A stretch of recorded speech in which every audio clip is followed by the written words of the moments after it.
Thank you for coming. We're going to open up with a couple of songs here, so if you don't mind, stand up, clap it along, feel free to sing along. The words are going to be on the stage, or on the screen, and, well, heck, if you're ready to go, let's do it. 1, 2, 3, 4.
Chorus here for you. 2, 3, 4. I did it all.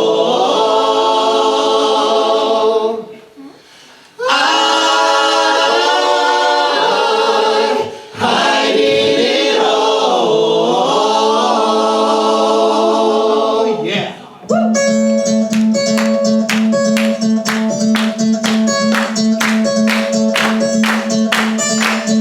When you take that jump,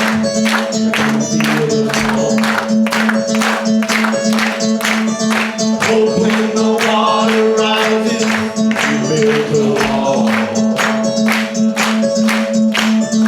Hope when the crowd screams out, they're screaming your name.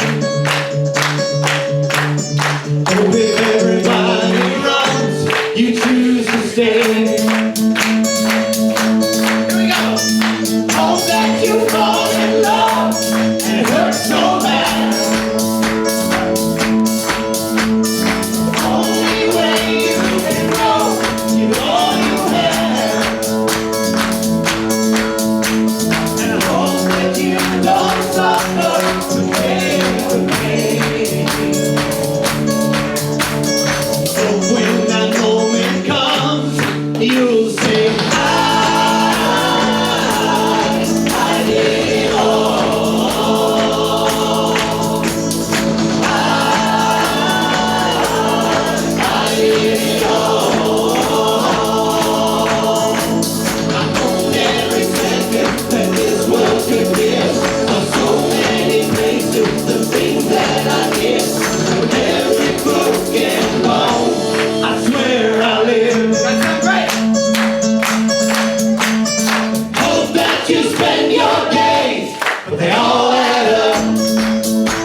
unnamed assembly band a little bit later, but I'm going to introduce to you today our host for today's festivities. He's one of the originals. You know him, you love him. He's the second best looking guy here at Sunday Assembly. Ladies and gentlemen, please welcome Patrick Horst, our host today. Everybody give it up for the unnamed assembly band.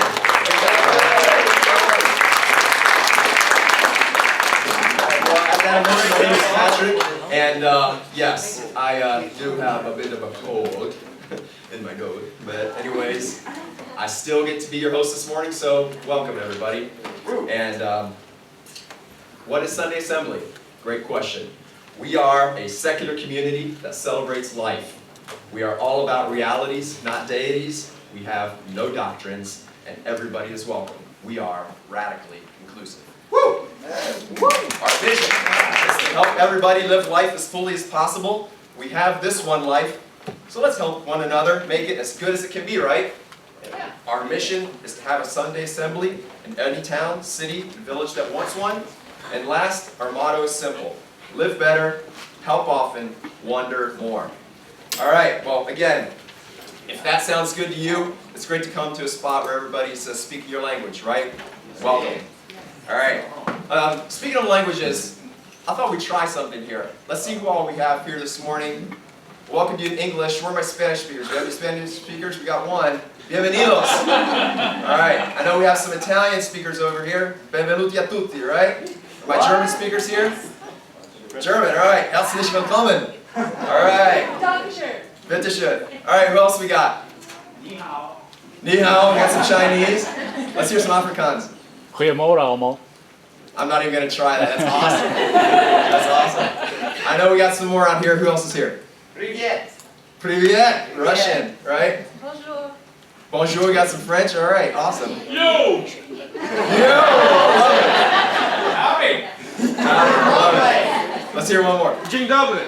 Dzień dobry, close enough, right? All right, awesome. Hey, welcome everybody. Wherever you're coming from, and whatever your deal, it's great to have everybody here. For our first-time visitors, I'm not going to ask you to stand up or spotlight you or ask you to introduce yourself, but do me a favor, raise your hand right where you are if it's your first time, and that way Dave can get it.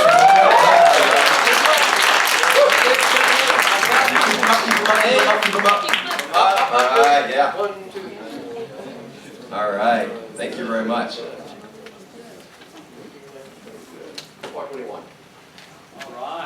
All right, good deal. Awesome, thank you. Just real quick, there is free childcare available next door. Upstairs, Lasky Hall, and that's also just for your reference where the bathrooms are during service. Our theme today is Frenemies. Frenemies. All right. All those things and people in life that we can't stand to detest, but maybe are actually kind of good for us. More about that later. Okay, let me introduce our first readings. We have two poems read by Sharon D. Right? Come on up. She will be followed by Georgia Phelps.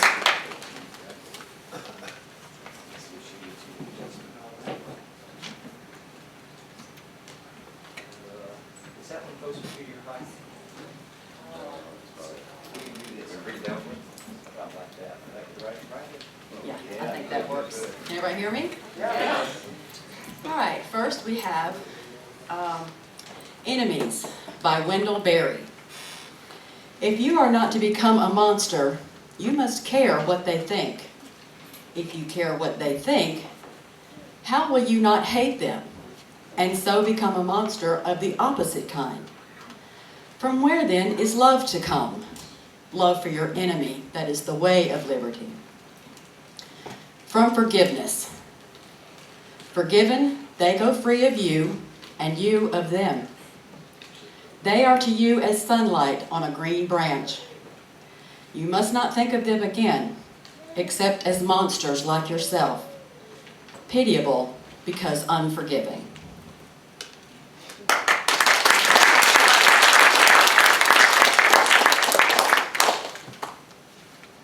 Our second poem, Points of View by Ishmael Reed. The pioneers and the Indians disagree about a lot of things. For example, the pioneer says that when you meet a bear in the woods, you should yell at him, and if that doesn't work, you should fell him. The Indians say that you should whisper to him softly and call him by loving nicknames. No one's bothered to ask the bear what he thinks.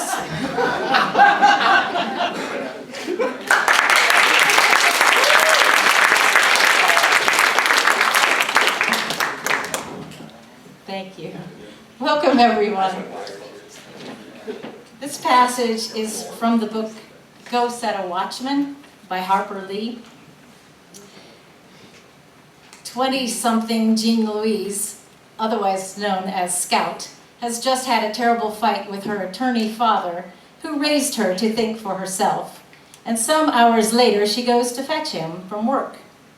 When she walks into the office, he says, "That you, Jean Louise?"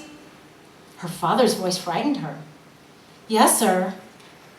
Atticus walked from his office to the foyer and took his hat and stick from the hat rack. "Ready?" he said. "Ready? How can you say ready to me? What are you that I tried to obliterate you and grind you into the earth? And you say ready? I can't beat you. I can't join you. Don't you know that?" She went to him. "Atticus," she said, you may be sorry, but I'm proud of you." "What?" "I said I'm proud of you. I certainly hoped a daughter of mine would hold her ground for what she thinks is right. Stand up to me first of all." Jean Louise rubbed her nose.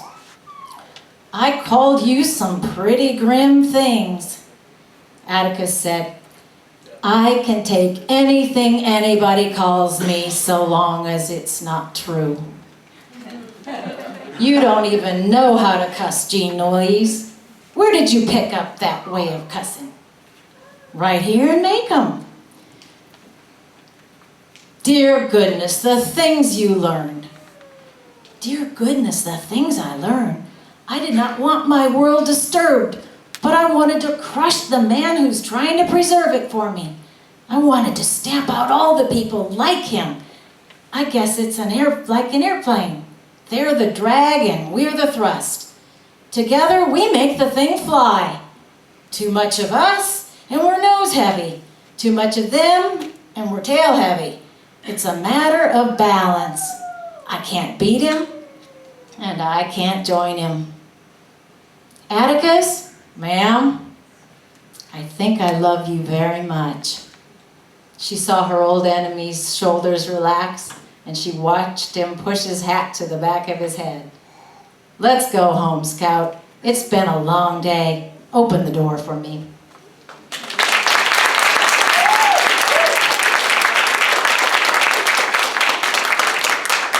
Thank you, Sharon. Thank you, Georgia. While the band is coming up, how about everybody take a moment, stand up, stretch, and say hi to somebody you don't know while they're coming up. Say hi to somebody you don't know. Check, 1, check. You'll find out, check.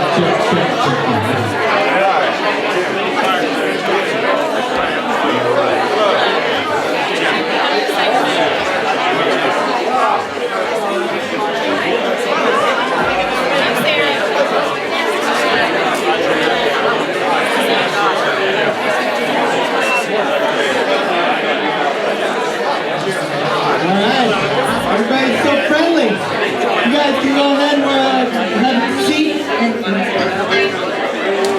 If you haven't already figured out here at Sunday Assembly, we try to do as many awesome pop songs as we can. And we also have a theme every week, as you know, this is Frenemies. Go ahead and have a seat. So every once in a while, when we have a special speaker like we do today, and we have these awesome pop songs, and we have the benefit of YouTube, we can kind of find some things that might go together pretty well. So I'm sure you're all familiar with this tune and this song, but I'm sure you're not familiar with how it works now, or how we're going to sing it. But it's called Parasite, or Symbiosis Song. by the theme, or done by Coldplay, and lyrics by Mr. Parr on YouTube. So check them out. Hope you enjoy.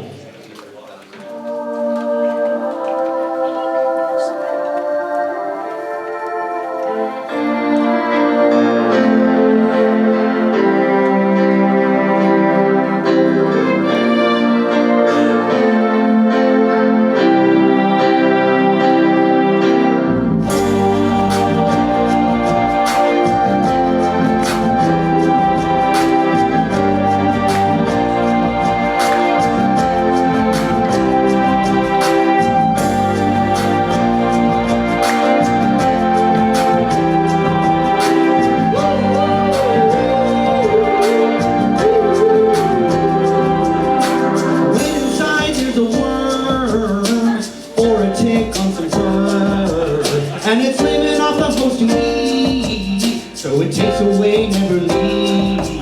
It's a parasite, parasite, parasite.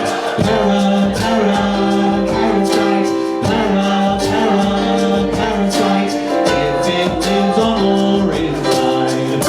Oh, so good?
Only a Sunday assembly, folks.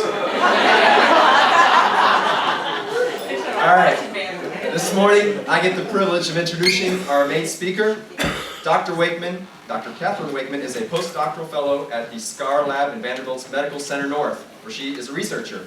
On a personal level, her interests are work, roller derby, and trivia. Today, she's here to tell us about her research into communities of microbes that aren't exactly friends or foes, but use the other guy's ability to change their environment to their own advantage. I'm looking forward to it. Come on up, Dr. Wakeman.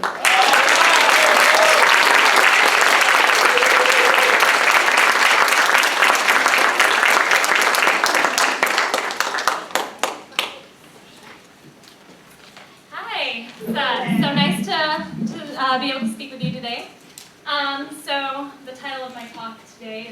microscopic social network. And on the background of the slide is a bacterial community, an electron micrograph of a bacterial community that I actually grew. So anyway, if you go to the next slide, please. All right, so I'm going to start out by introducing the concept of biofilms. So microorganisms typically live in these multicellular communities known as biofilms. And shown here is the typical life cycle of a biofilm. So it starts with free-swimming bacteria that adhere to a surface. And then when they adhere to the surface, they start to multiply and replicate, as indicated by that high magnification electron micrograph on the left. And then they start to produce this extracellular matrix, as indicated in this high-resolution micrograph in the center. And this extracellular matrix serves multiple purposes. First, to help it really adhere to a surface, and second of all, to provide protection against environmental insults.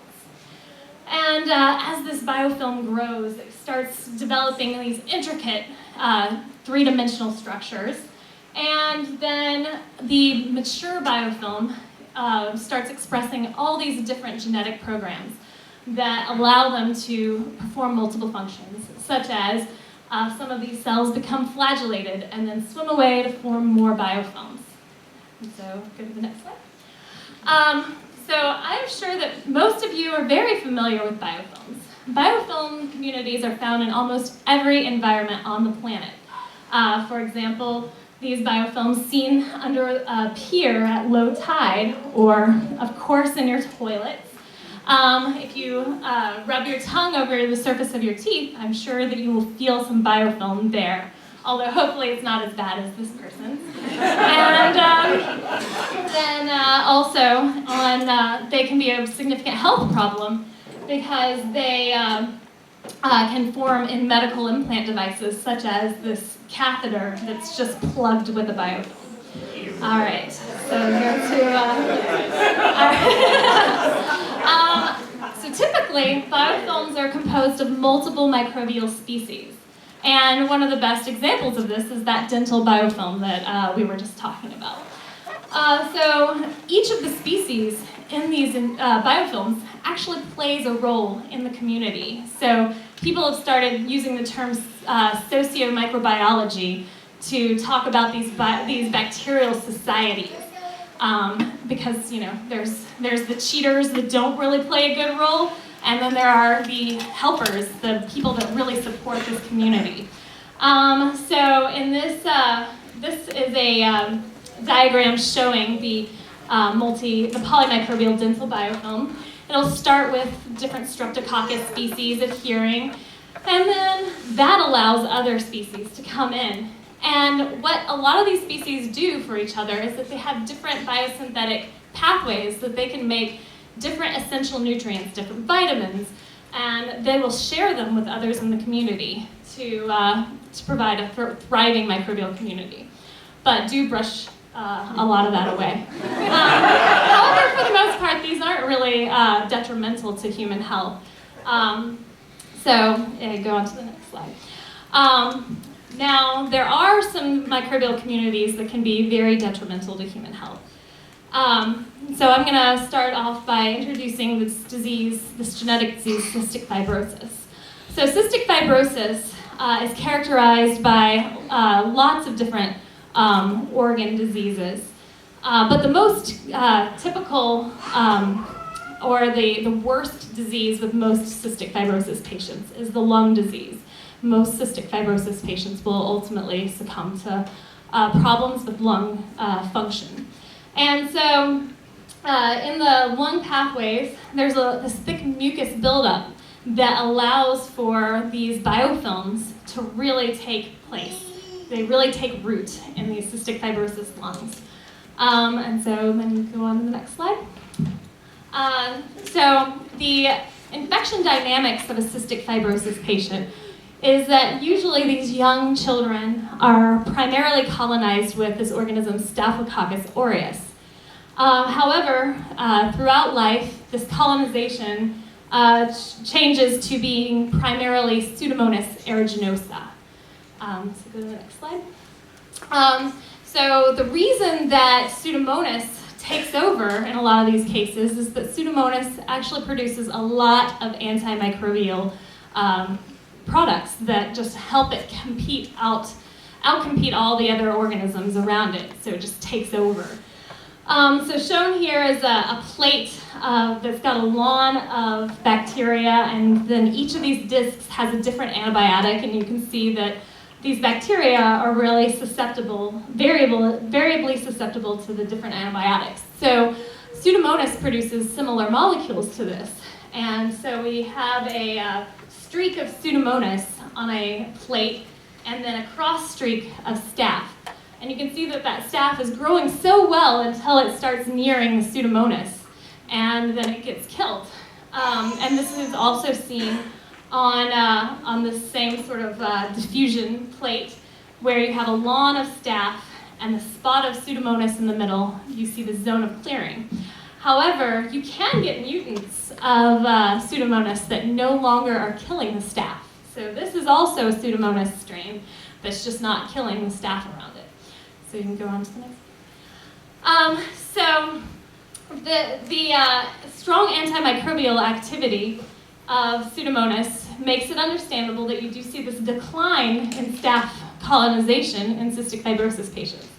However, there's this huge percentage of cystic fibrosis patients that become stably colonized with both staph and Pseudomonas. So how are they learning to live together? So go on to the next slide. All right, so I'm going to talk a little bit about staph now. So I'm sure that a lot of you guys are really familiar with staph.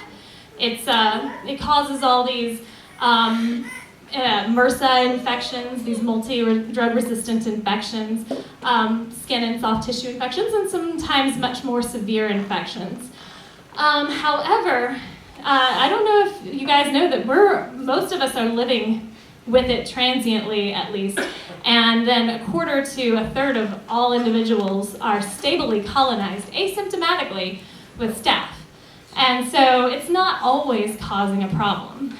And so this is showing an image of some ciliated human cells that are closely interacting with staph cells. And there's no real problem here. They're living in harmony. However, because staph is so well evolved to live in the context of a human host, it has these numerous virulence factors that when it breaches the epithelial barrier of our cells, then it can cause a lot of disease. Shown here are pretty much all the different immune cells that are known to combat infection, and staph has a virulence factor to counteract almost every one of those. So go on to the next one. So during a robust immune response, the most abundant protein is calprotectin. So shown here is a slice of an uninfected kidney and a slice of an infected kidney. So the purple, these purple spots on the H&E stain represent an influx of neutrophils, a huge immune response to the infection. And this is a MALDI image that detects protein distribution, and the protein calprotectin, you can see, is at these sites, these purple sites. So as I said before, staph is more adapted to living in the human host than Pseudomonas is. So I theorize that maybe Pseudomonas is benefiting from keeping staph around when it's experiencing host immune responses. And calprotectin would make a great signal to sense entry into the host environment. So go on to the next one. So that same thing that I showed you, the zone of clearing on a lawn of staph, when you spot Pseudomonas in untreated cells, then if I add calprotectin, that signal that's really abundantly present at sites of immune response, you no longer get as robust of clearing. So I've actually, I don't have all the data here, but I've demonstrated that there is this huge dampening of antimicrobial secretion in response to calprotectin treatment, because this organism has learned to sense the host immune response to turn down its anti-staphylococcal response to keep staph around during infection. So go on to the next. So what is the outcome of this co-infection? Well, with cystic fibrosis patients, co-infection with staph and Pseudomonas results in a very severe disease outcome. And these actually can happen in healthy individuals too, these co-infections. They can happen at surgical sites or other sites of chronic wound infection. And so because staph and Pseudomonas co-infection can be devastating to the patient, I believe we must really start trying to uncover methods to prevent this interaction from occurring.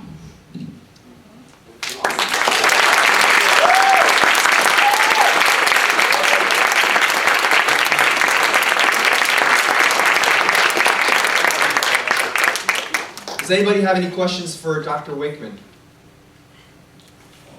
Any ideas on how we might work on those methods? Well, so what I have found is that it's the metal deprivation by calprotectin that actually is the signal. It is possible that you could do differential metal therapies, but that is that's also debatable because you don't want to feed the organism. So the function of calprotectin is to remove the nutrient metals so the organism's restricted in growth. So, one way you could reverse this phenomenon would be to give it more metal back. But then, you're kind of counteracting your host immune system. But, that's one possibility.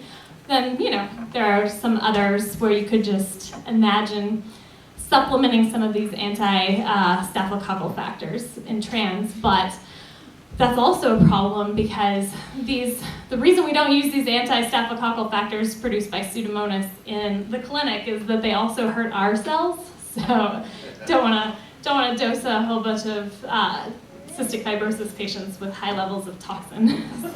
Yeah. How has life expectancy been extended roughly in the last decade? Life expectancy of cystic fibrosis patients is extended mind-blowingly. I don't have the raw statistics, but I can say that, it used to be, if a cystic fibrosis patient made it to 30, that was just phenomenal. But now they can live into their 60s, 70s. In fact, I think that we're just starting to understand that there's different severities to cystic fibrosis out there, because there are some people that apparently have it that aren't even really experiencing too many symptoms. So there is difference in severity, but the ones that have the very severe disease, they've been extended to probably in their 50s from being lucky to make it to 30. Could you potentially study the exact colonization in the less severe patients and look at the ratios of the different types of bacteria and nutrients and try to replicate that in a more severe case? You could. So the study of the dynamics of a cystic fibrosis patient is actually, it's a whole field in and of itself almost. So I'm looking at a very simple interaction. However, so as you can imagine, as an infection takes root in different parts of the lung, there's these little microevolution environments that are happening everywhere. So it's actually just a very complex system to study in general. But that is one of the routes that people are taking, is to look at what's happening in the less severe patients as compared to the severe patients. So this is a little off subject, but I thought pretty interesting. In this kind of severity issue, there are some patients that they are chronically infected with Pseudomonas. No matter what you do, you cannot clear them. And they found that their immune response actually is not acting to kill Pseudomonas. They have a robust immune response to Pseudomonas, but it's not killing him. And so I just saw a talk on this. This was amazing. This guy in the UK depleted all of the antibodies from one individual that had this response to Pseudomonas that was not a killing immune response.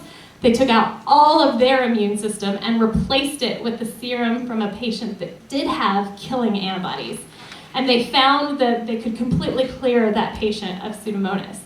And they identified that what happens is you can get this one immune response to Pseudomonas, this one antibody against this outer membrane marker of Pseudomonas that ultimately forms this protective shield around Pseudomonas that keeps it from being cleared by this complement immune clearing system. So anyway, that was a kind of an interesting example of looking at what's happening in the less severe patients and translating it to the more severe patients.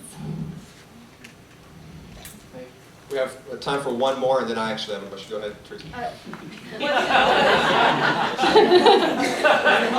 What did you say? I'm just wondering, was it always like this, or did Pseudomonas and staph become frenemies more recently, or was it always like this? So I think that this has happened multiple occasions. So this isolate that I'm testing, I think this is just one solution, one evolutionary solution to the problem of Pseudomonas doesn't have all the correct factors to counteract the host immune system normally.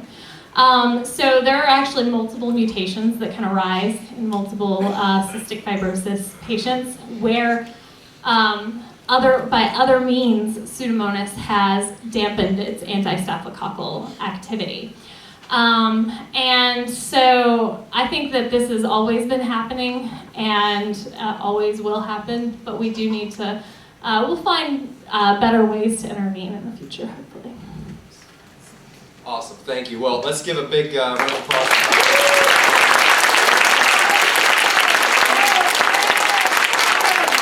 Thank you so much for coming and sharing a little bit about your work. And did we learn something this morning? Yeah. I know I have a question, Dr. Wakeman. Do you have anything in your lab that I can shove up my sinuses right now? Any kind of parasitic bacteria? Because I mean, there are some bacteria. I wouldn't recommend it. I'm willing to take it on.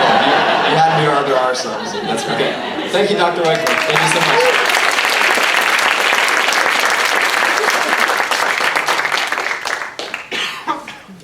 much. All right. Moving right along, normally we have a moment of science, but since Dr. Wakeman has just shared some awesome scientific knowledge with us, let's do something a little bit different. Let's call it a moment of science, silence, maybe art. Is there any way we can kill the stage lights while we do this real quick? Not no big deal. We're awesome.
Pretty cool stuff, huh? Saw that this week on YouTube, and I was just geeking out, man. That was awesome. It's like everyone in the Army should have been an art major. Anyways, moving on. Next up, we have Trying Our Best, and I get the privilege of introducing my good friend Tyler. Just so you know, Trying My Best is the segment where Sunday Assembly gets a little more real. And every month someone volunteers to give a window into their own personal life and what it all means to them. Okay? I get the privilege this month of introducing my friend Tyler, who in addition to having one of the coolest jobs in town and being a fashion icon, is just an all-around great guy. So come on, let's welcome Tyler Allen Jr.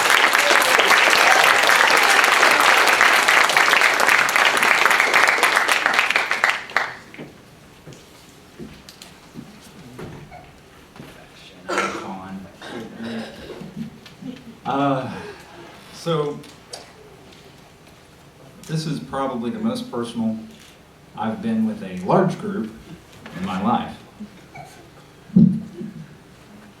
Semicolon. Noun. A punctuation mark indicating a pause, typically between two main clauses, that is more pronounced than that indicated by a comma. Now, I'm not an English major, and for that matter, I'm not even an English minor. But I do know a thing or two about separation. We all know that the semicolon is a powerful tool in the hands of a writer. Yet some of us, and I have a feeling that myself included, know there are occasionally situations in life, figuratively speaking, where we feel we may be at the end and experiencing an almost certain period, only to discover it was actually a semicolon all along. Just another pause, if you will, in the long sentence that is our life. Now right now, I'm in a really great spot. I'm in my dream job, selling the world's best electric car for Tesla Motors. Pretty sweet. It's especially wonderful to be in this place occupationally because I also experienced 14 jobs in 3 years, 300 job interviews, none of those were repeats, verbal intimidation, terrible bosses, being sexually harassed on the job, and many sleepless nights wondering if there would be a next payday. I thought I was facing a really big financial period about 12 months ago, and lo and behold, insert semicolon, first interview with Tesla Motors. As many of you know, the last 18 months have been especially difficult. In short, I was told to leave. I was told to leave conversations. I was told to leave our bed. I was told to leave our house.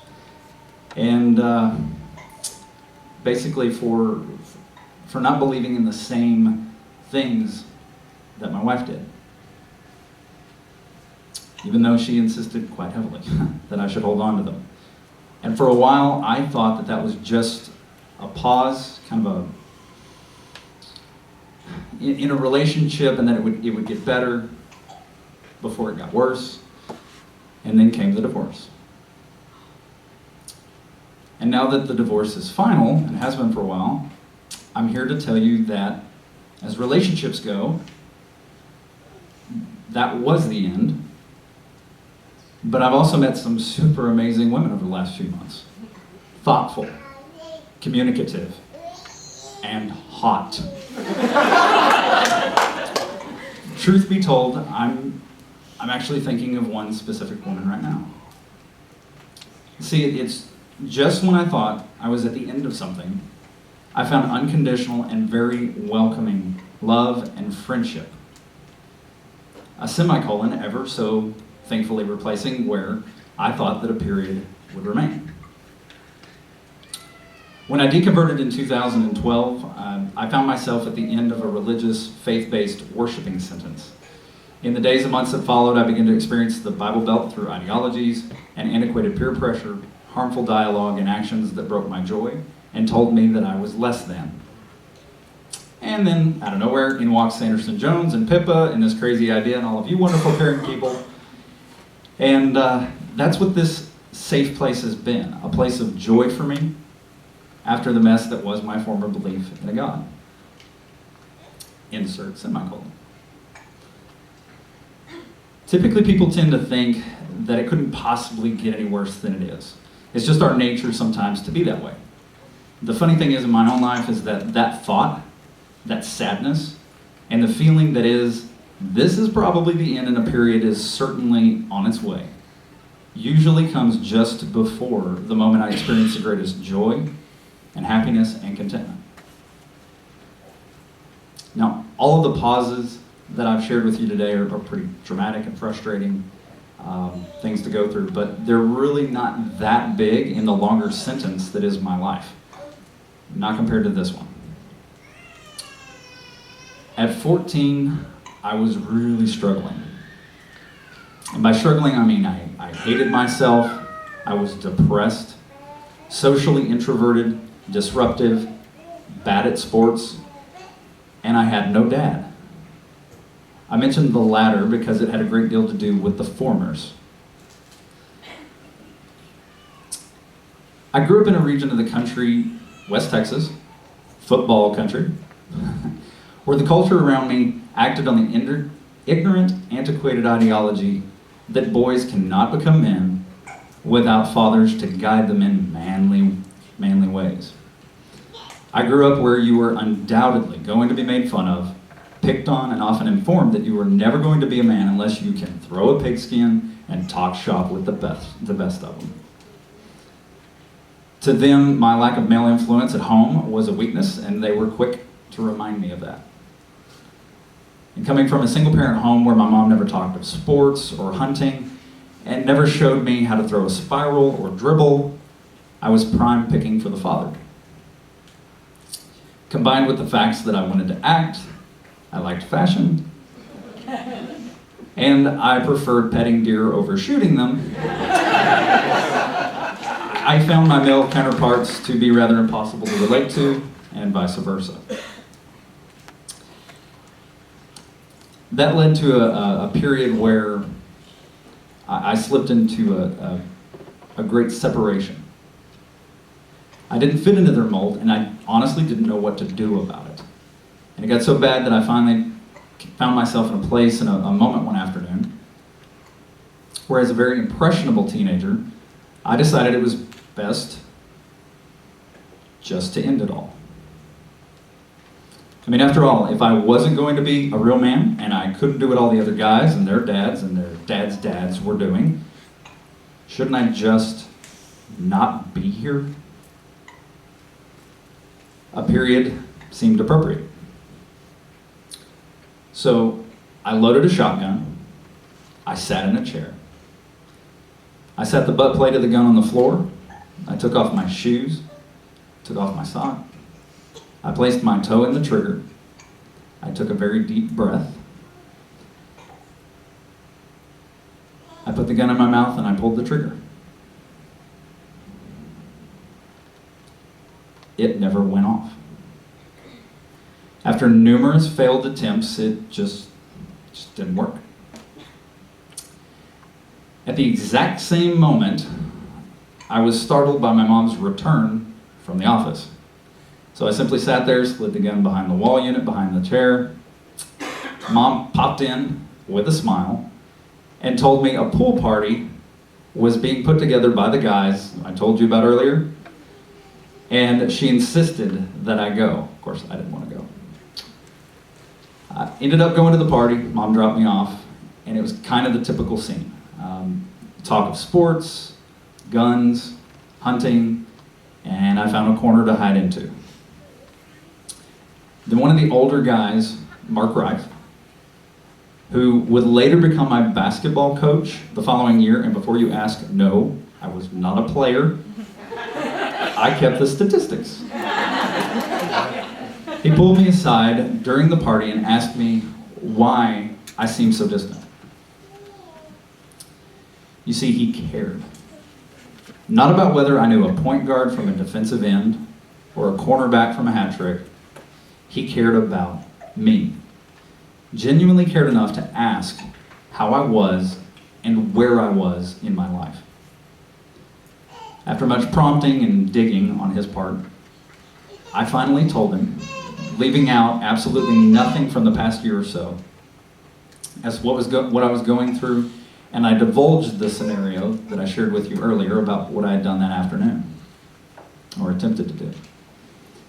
And over the course of the next year, that man loved and cared for me as an older brother or a father, which I never had. He accepted me unconditionally for who I was. He didn't care that I was short, slow on the court. He cared that I was good at detail work. He cared that I was good at organization and that I enjoyed being in those environments. He encouraged me in my acting and theater and fashion. And he gave me a short-term purpose, but in the long run, he gave me more. He gave me a joy and helped me realize memories with that team. Memories I would have never had I placed a period where a semicolon should have always been. Most of us are going to experience job losses, ideological mind benders, and it's almost certain that at some point, somebody is going to break your heart, maybe even twice. But what I'm not sure of is if anyone in here, or everyone, has ever gotten to the point where they felt that suicide was the best option. And all I can share today is that I hope no one is thinking that now. I hope that there is nothing in your life that would take you to the end of a barrel like mine did 18 years ago. But if there is, just know that I love you. Just know that I care. We love you. We care. And I can promise you that there is somebody in your life or somebody in this room who cares about you and sees the skills, the talents, and the memories that you have yet to offer and wants you to continue. Because this really is the best day of our lives. The semicolon is a better tool in my toolbox and in my life. I really don't have any business using periods. This is one joyous and happy and content life that we have. And on that note of trying my best, I hope to continue that conversation with each and every one of you soon.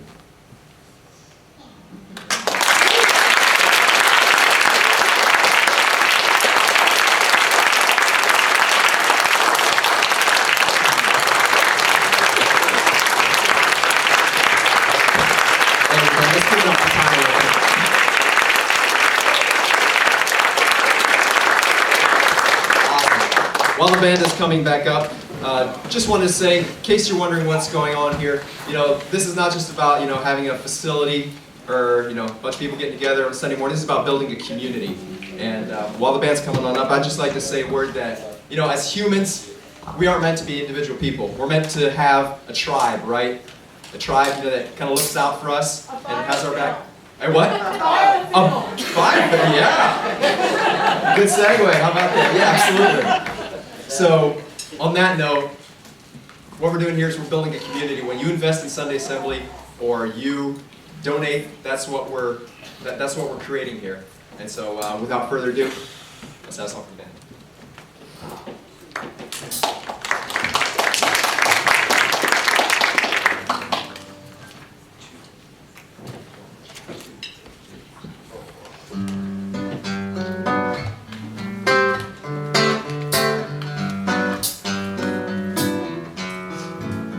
When you're down and trouble and you need a helping hand and nothing, oh nothing is going right,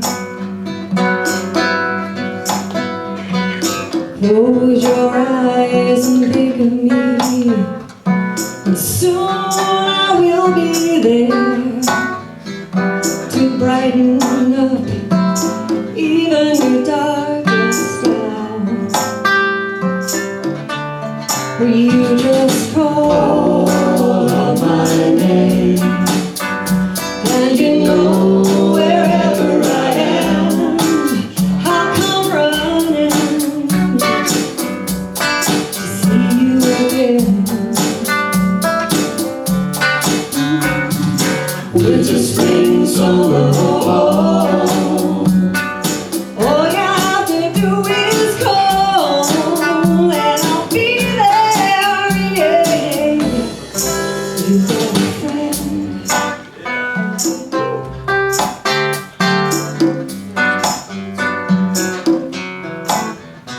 If the sky above you should turn dark and full of clouds, and that old north wind should begin to blow,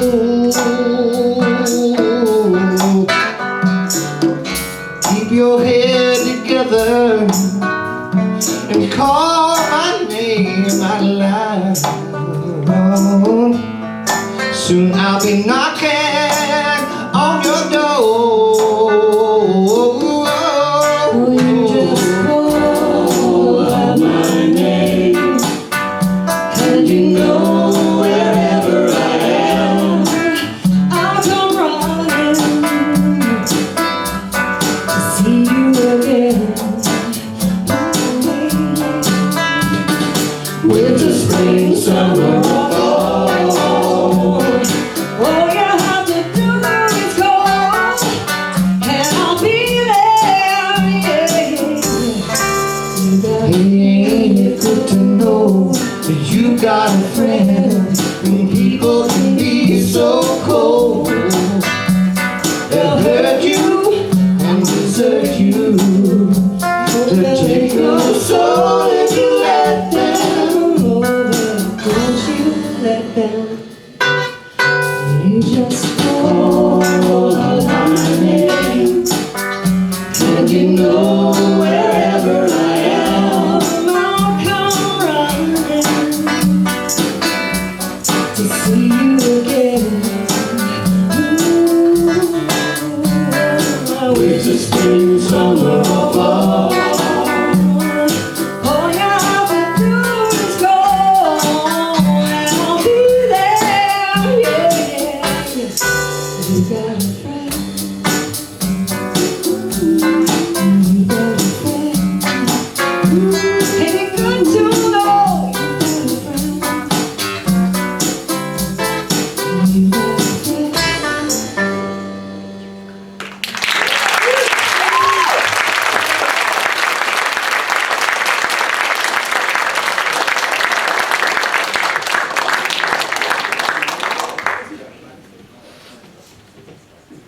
All right, just real quick, I want to appreciate and recognize all the awesome work that the awesome Unnamed Assembly Band does every month. And also want to acknowledge Jeremy here for a 11th hour save with the projector. Thank you so much. John McFarland, for making the programs happen. Just a couple announcements real quick, folks, before we wrap it up. Here we go. We have a fall bonfire with optional camp out happening the weekend of October 10th through 11th. It's going to be just a chance for people in Sunday Assembly to just hang out, soak up nature, enjoy each other's company, and have a good time out there at Long Hunter State Park. Check it out. Meetup.com is where you can sign up. Find out more about it. Next. Middle Ground Potluck, George's house. Awesome. Been there, got so much out of it right there. Talk to her, RSVP on meetup.com. Swoop South, Kate's house. Talk to her, meetup.com. Again, ways of connecting with people. It really matters. Awesome. Let's see what's next. Okay, Camp Called Wonder. If you're in Sunday Assembly leadership and you want to kind of like get some skills, hang out with some other people from all over Atlanta, Knoxville, this is the place to do it. October 2 to 4 here at the awesome Camp YI. Next. Learn more Japanese. Brenda. Not me. Now who's going to host it? I'm the point person, but Gabrielle, raise your hand. She's teaching. Oh, behind there you are. Very cool, very exciting. Following on the language theme, I love it. Berry Hill Community Center, meetup.com, place to look it up. Okay, and what else we got? Okay, bam. Before the band comes up, just want to say real quick, guys, thank you so much for coming out. You know, we had a chance to learn about something today that we normally don't have a chance to talk about. And I mentioned, you know, community, how important it is. You know, I heard somebody say once that Carl Sagan is great, but he's not going to help me find a babysitter, right? It's right here, in this community, where we really help each other out, and we can make a bigger difference working together rather than onesies and twosies, right? So appreciate learning about everything that we did this morning, and if you want to get involved, there are so many ways to do it. Melissa, if you would stand up, please. She is kind of the point person for a lot of the smoops, and a smoop, thank you. Small group. See what we did? No, it's just basically what we saw here.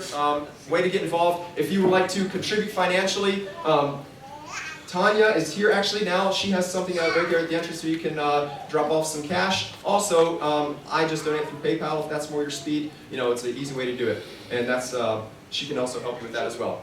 Okay, just real quick on the theme of frenemies, right? When I first heard about it, you know, it's kind of like a goofy mashup of words. What does it mean though? And how does it pertain to what we are doing here? You know, it's not just something like in academics or in sports, you know, where iron sharpens iron, competition. No, this is something where people whose interests are opposed to each other, right, have to find a way to coexist. And our ability to coexist successfully can be the difference between just surviving and actually thriving, right?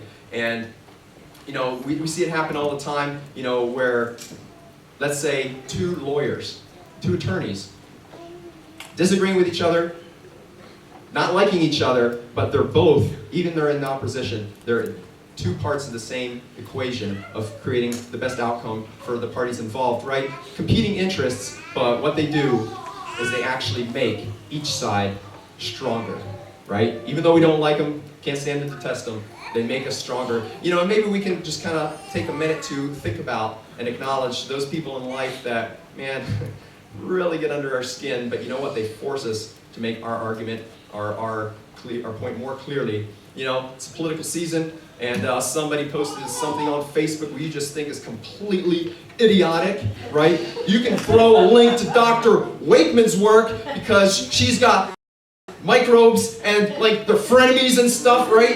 And you know, can't we all just get along? You know, this is something we can take and, you know, work with here. So thank you so much, Dr. Wakeman, for sharing your work with us.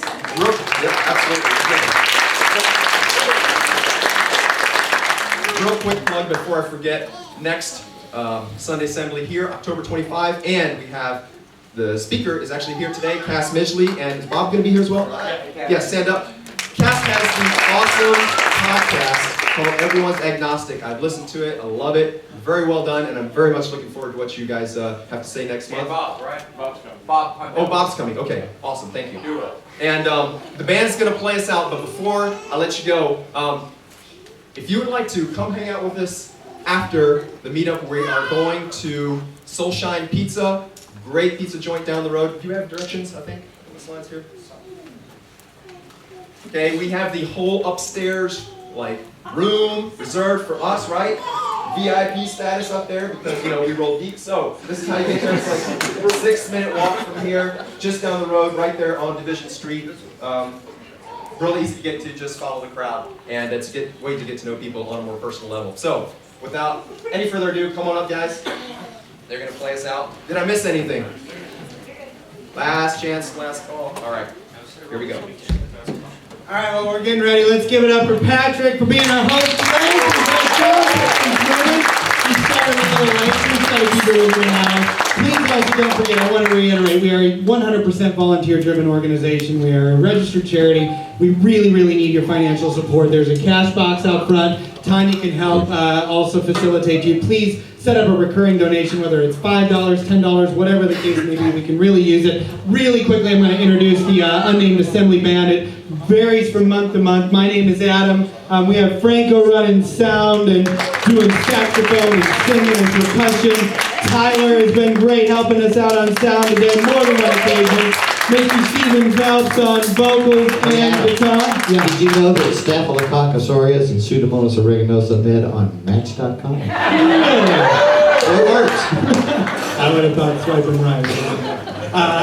We have Mr. Ben Stuckey on bass, Chris Shannon on drums, Heather Mendenhall singing beautifully today, Kate Sherlock singing beautifully today, Ray Dennison on the keys as always.